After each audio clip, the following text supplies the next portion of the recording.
CPM-നെ സംബന്ധിച്ച് LDF-നെ സംബന്ധിച്ച് ഏറ്റവും കൂടുതൽ ഇപ്പോൾ ഒരു തർക്ക വിഷയമായി നിൽക്കുന്നത് അല്ലെങ്കിൽ അഭിപ്രായ വ്യത്യാസങ്ങൾ ഉയരുന്നത് തളിപ്പറമ്പിലെ സ്ഥാനാർത്ഥിയെ സംബന്ധിച്ചാണ്. PK ശ്യാമളയുടെ സ്ഥാനാർത്ഥിത്വത്തിൽ അണികൾക്കിടയിലുള്ള എതിർപ്പ് തണുപ്പിക്കാൻ CPM ഇറങ്ങി പുറപ്പെടുകയാണ്. P ജയരാജന് തളിപ്പറമ്പ് മണ്ഡലത്തിന്റെ തെരഞ്ഞെടുപ്പ് ചുമതല നൽകിയിരിക്കുന്നു. ഫെലിക്സ് വിവരങ്ങളുമായി ചേരുന്നു. കണ്ണൂരിൽ നിന്ന് ഫെലിക്സ്, പാർട്ടിയെ സംബന്ധിച്ച് പാർട്ടിക്ക് പുറത്തുള്ള വിമർശനങ്ങൾ പോട്ടെ, MV ഗോവിന്ദന്റെ ഭാര്യ മത്സരിക്കുന്നു എന്ന നിലയ്ക്ക്, പക്ഷേ അതിനുമപ്പുറത്ത് പാർട്ടിയിലെ ഒരു യുവ നേതാവ് തന്നെ സംസ്ഥാന കമ്മിറ്റിയിൽ വിമർശനം ഉന്നയിക്കുന്നു. സോഷ്യൽ മീഡിയയിൽ വളരെ വ്യാപകമായി ഈ ശ്യാമള ടീച്ചർക്കെതിരായ ആരോപണങ്ങൾ ഉയരുന്നുണ്ട്. ഈ സാഹചര്യത്തിൽ ഏത് വിധേനയും പാർട്ടിക്കുള്ളിലെ എതിർപ്പെങ്കിലും കുറയ്ക്കേണ്ടതുണ്ടല്ലോ. അതിന് എന്തൊക്കെ നടപടികളാണ് ഇപ്പോൾ ആലോചിക്കുന്നത്?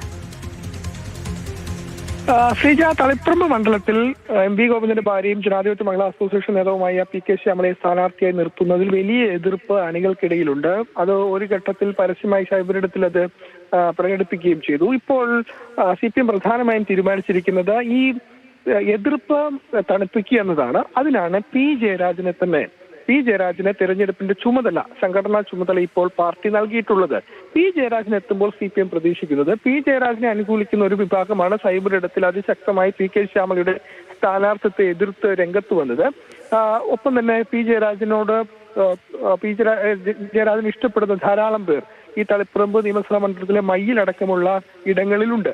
അപ്പോൾ അവിടെയുള്ള ആളുകളെ എതിർപ്പ് ഒഴിവാക്കുക, ഒരു പരസ്യമായ എതിർപ്പിലേക്ക് പോകാതെ അതിനെ തണുപ്പിക്കുക. ഒപ്പം തന്നെ തെരഞ്ഞെടുപ്പ് വരുമ്പോൾ വലിയ ശ്രദ്ധ തളിപ്പറമ്പിൽ വേണമെന്നതാണ് ഇന്നലെ ജില്ലാ കമ്മിറ്റി യോഗത്തിൽ ഉണ്ടായ പ്രധാനപ്പെട്ട ഒരു നിർദ്ദേശം. കാരണം കഴിഞ്ഞ തവണത്തേതുപോലെയല്ല, അവിടെ ഭൂരിപക്ഷം LDF-ന്റെ കുറഞ്ഞു വരും. അതുകൊണ്ട് PK ശ്യാമളക്കെതിരെ എതിർപ്പ് കൂടി ഉണ്ടായാൽ അത് വലിയ രീതിയിൽ തെരഞ്ഞെടുപ്പിനെ ബാധിക്കും. അതുകൊണ്ട് കൂടുതൽ ശ്രദ്ധ വേണം എന്ന് കണ്ടെത്തിക്കൊണ്ടാണ് ഇപ്പോൾ P ജയരാജന് തന്നെ ചുമതല നൽകിയിട്ടുള്ളത്. ഏതായാലും തെരഞ്ഞെടുപ്പ് അടുത്തിരിക്കെ പരമാവധി പരസ്യ പ്രതികരണങ്ങൾ ഒഴിവാക്കിക്കൊണ്ട് മുന്നോട്ട് പോവുക. തളിപ്പറമ്പ് CPM-നെ സംബന്ധിച്ചിടത്തോളം ഒരു അഭിമാന പോരാട്ടം നടക്കുന്ന മണ്ഡലം എന്ന നിലയ്ക്കാണ് മുതിർന്ന നേതാവിന് തന്നെ ചുമതല ഇപ്പോൾ നൽകിയിട്ടുള്ളത്. ഫെലിക്സ് ആണ് വിവരങ്ങൾ നൽകിയത് കണ്ണൂരിൽ നിന്ന്.